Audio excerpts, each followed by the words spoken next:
O estudo de grandes medidas ele contribui para o desenvolvimento do raciocínio lógico, da autonomia e da compreensão do mundo físico e social em que as crianças estão inseridas. Desde cedo, os alunos vivenciam situações cotidianas que envolvem medir tempo, comprimento, massa, capacidade e temperatura, como ao cozinhar, brincar ou se organizar na rotina. A Base Nacional Comum Curricular destaca que é essencial proporcionar experiências significativas para que as crianças compreendam as grandezas como atributo dos objetos e fenômenos, e não apenas como aplicação mecânica de fórmulas.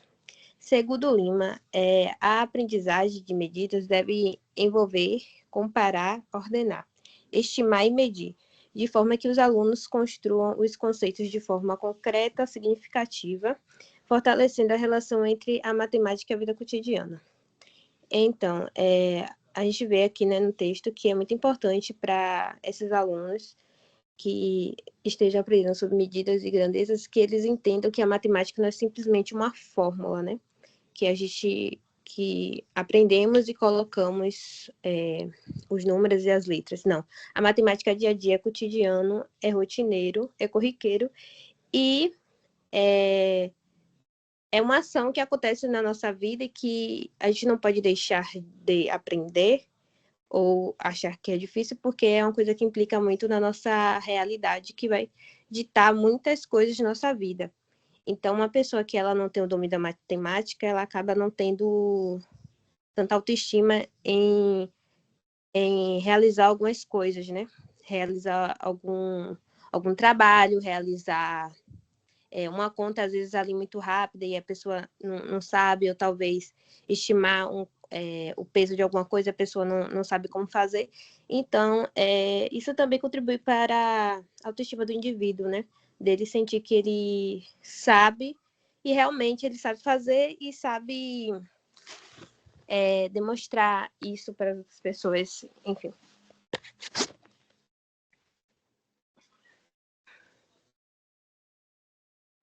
Boa noite também. O campo de grandezas e medidas, segundo Lima e Bellman, permite que o aluno ele desenvolva noções espaciais e quantitativas, estabeleça relações entre números, unidades de medida e fenômenos reais, amplie sua compreensão da matemática de forma prática e contextualizada.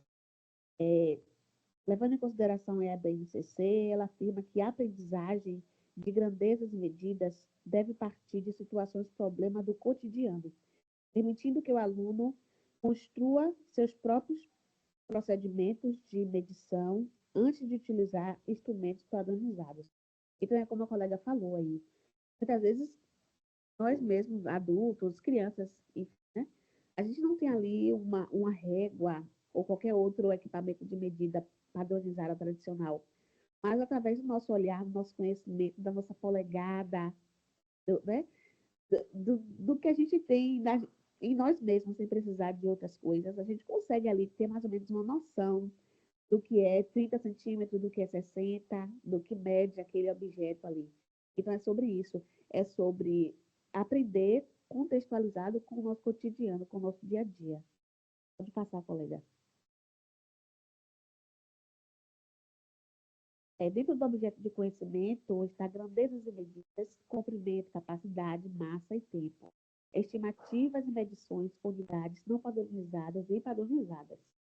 É nas habilidades da BNCC comparar, estimar e medir comprimentos usando unidades de medida não padronizadas e padronizadas. Estimar, medir e comparar massa e capacidade utilizando instrumentos de medida convencionais e também não convencionais. Resolver problemas que envolvam medidas de comprimento, massa, capacidade e tempo. Utilizando as medidas padronizadas e não padronizadas, como a gente já falou. O importante é levar para esse aluno aí dos anos iniciais uma noção. Ele precisa ter de medida, de tempo, de espaço, esqueci a palavra agora, mas de densidade ali, sem precisar necessariamente ter toda hora à mão um equipamento padronizado para poder medir. Pode passar, colega.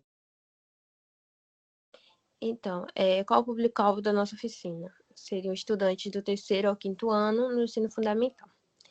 E o nosso objetivo seria desenvolver as noções de medida a partir de situações práticas e lúdicas, comparar e estimar grandezas antes de utilizar instrumentos padronizados, relacionar medidas com contextos reais do cotidiano e também promover a autonomia e a cooperação e o raciocínio lógico dos alunos.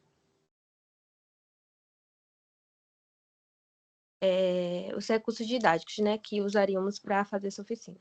Fitas métricas, réguas, barbante, copos medidores, balança, cartolina, canetões, papel pardo, que é papel metro, e também objetos diversos da sala de aula, ou até mesmo objetos que os alunos trouxessem de casa, né, para que a gente pudesse usar na oficina.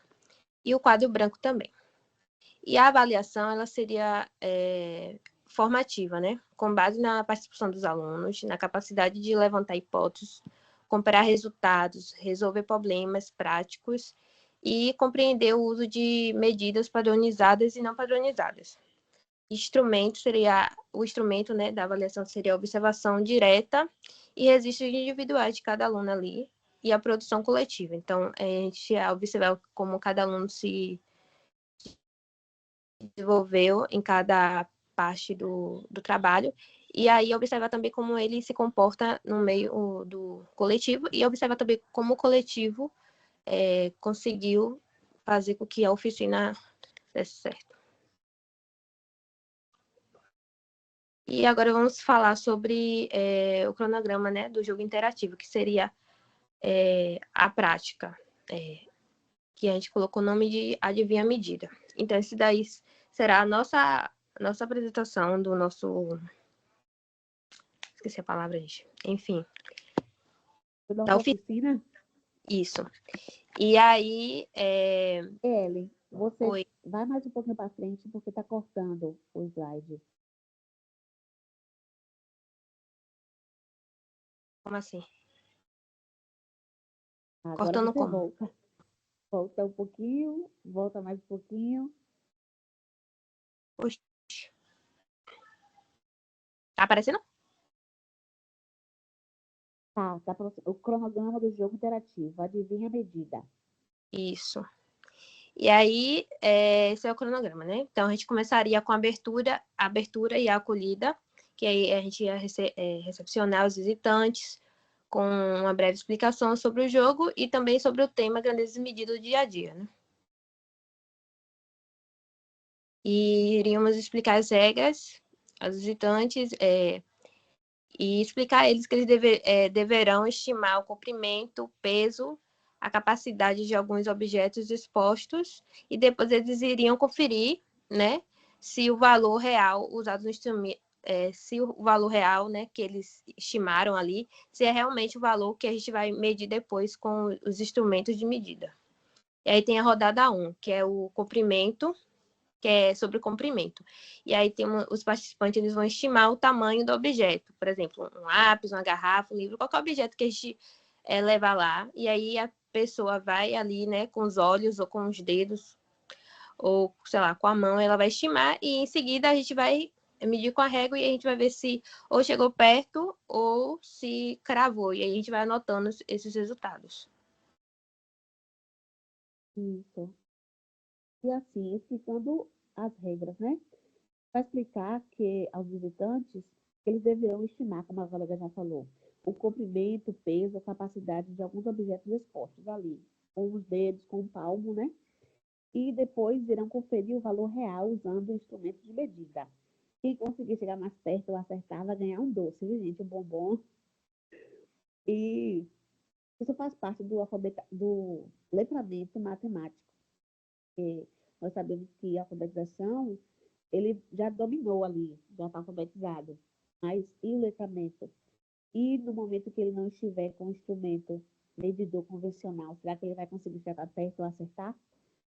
E na rodada 3 é a capacidade de volume.